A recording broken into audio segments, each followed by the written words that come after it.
Hello, I'm back from the block, and I am trying to keep my schedule of a video a week to build up my work ethic and make that YouTube algorithm happy. Of course, the main video I want to make is my Ruby Amber Toys deep dive video, and I have written most of that video, but no way it'll be edited on time, so I'm doing something simpler before going back to work on that video. The thing that inspired me to make this video is that I've been playing set champs and have been fighting a lot of dog decks. I decided to do something that could be considered risky, but I find totally fine. Later, I saw someone on my deck in the same scenario, and they didn't do what I did. I couldn't get top 8 that set champs, but was rooting for the guy playing the same deck as me, who did get top 8.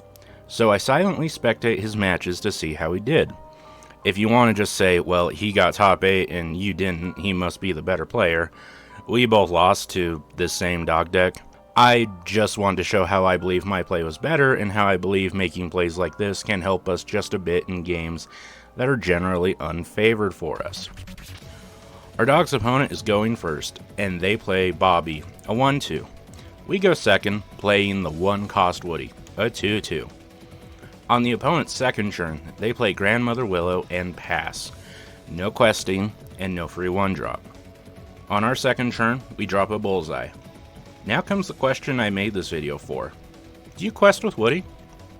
Now you might think the important variable to check is our hand. Do we have our big shift Woody we can play next turn, or do we have you got a friend in me we can play off Bullseye to dig for that Woody? I don't think these variables matter. To me, in this situation, you just quest. Now they could send both of their characters into Woody next turn. However, Grandmother Willow is an extremely powerful card in their deck, so I'd be happy to make them lose not only that, but they have to lose Bobby as well, so that's 2 characters of theirs at the cost of me losing 1. Plus, I still got the benefit of a cheaper Bullseye and a lore in this trade. Now, there is a counterpoint that is very important to think about in all card games, which is our opponent has cards in their hand, and generally speaking, we don't know what they are. Of course, we can make educated guesses or play cards that let us find out, but just looking at the board and not thinking ahead can punish our plays. So let's look at what can happen based on what our opponent can play. First, let's look at what I think is probably the strongest argument against questing Rhino, or hard casting Della's Moon Lullaby. Both have a similar effect of nerfing one of our cards' power, so this does mean our opponent could spend some of their ink per turn, making it so Woody won't be strong enough to banish their cards. Then they attack into Woody, and they don't lose any resources, and punish us for doing something as greedy and insignificant as gaining 1 lore. Or do they? You see, our opponent paid some cost to fight back against us that make this trade significantly worse than you might think. Notably, 3 things. First, ink, so they couldn't play something scarier in a turn where they effectively had 4 ink because of Willow.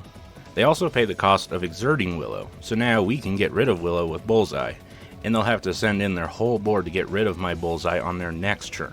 The third cost they paid, besides exerting characters and probably playing a weak turn, is that our deck is weak to a card called Under the Sea.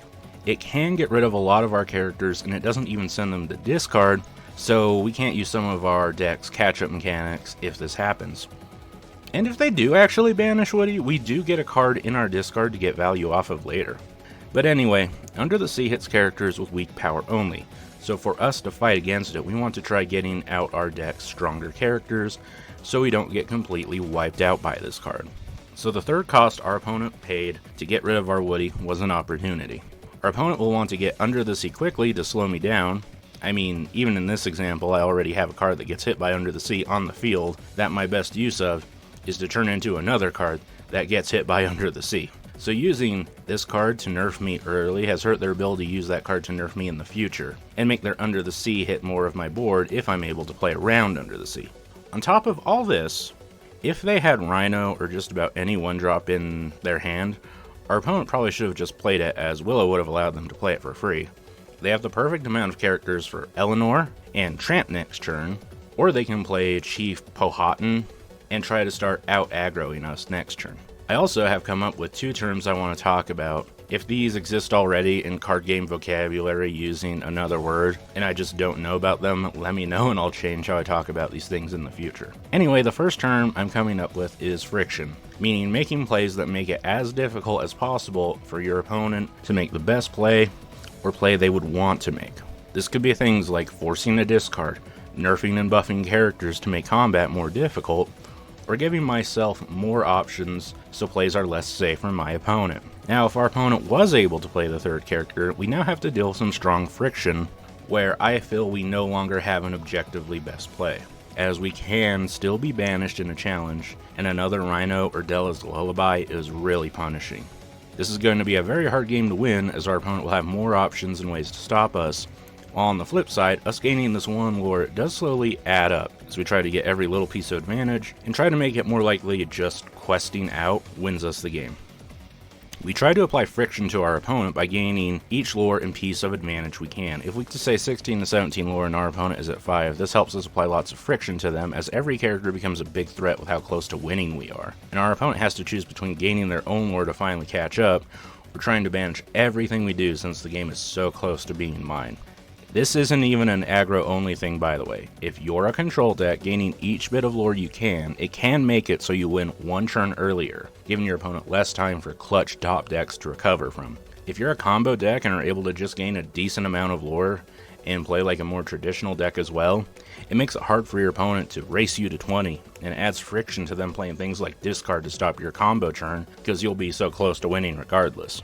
Anyway, what were we talking about again? Oh yeah, back to this question. We can quest with Woody, and they have a Bobby and Willow out. And we were talking about if anything can go wrong. Well, there are two other cards I could talk about playing next turn that immediately impact the board. First is Finnick. He can return a character with power 2 or less to their owner's hand if you pay some extra, which our opponent will be able to do. So this can deal with Woody, however this could happen whether I quested or not, so good thing we quested to get a bit of value before he gets bounced back. So in this instance, Finnick helps with my opinion that you should quest in case this happens, and I think playing Finnick is a perfectly valid play from our opponent. It does likely show they have more expensive cards in hand and just want to apply a road bump while they can, so I can't catch up too much. Finnick isn't a very aggressive play by the opponent, but it keeps me from shifting, gaining lore, drawing cards, and cheating a 2-cost on my turn 3 if I was able to shift Woody. Even if I don't have Woody, they have 3 characters to my 1 now. Finally, let's talk about Merryweather. She lets the dog's player buff attack, so Bobby gets buffed, trades into Woody, and bam, we've been punished for questing this time. Well, 2 things.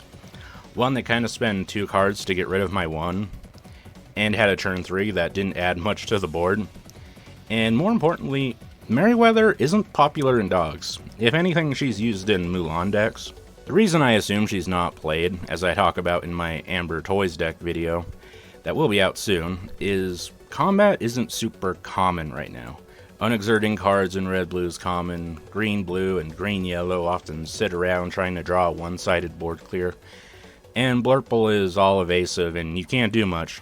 So a card that only helps in combat and still might not feel good to play, as you might lose tempo and a body, as shown with my Bobby into Woody example. It just makes cards like Finnick more desirable, especially in a deck that manipulates the attack power of cards anyway. This brings me to the other term I came up with, game sense.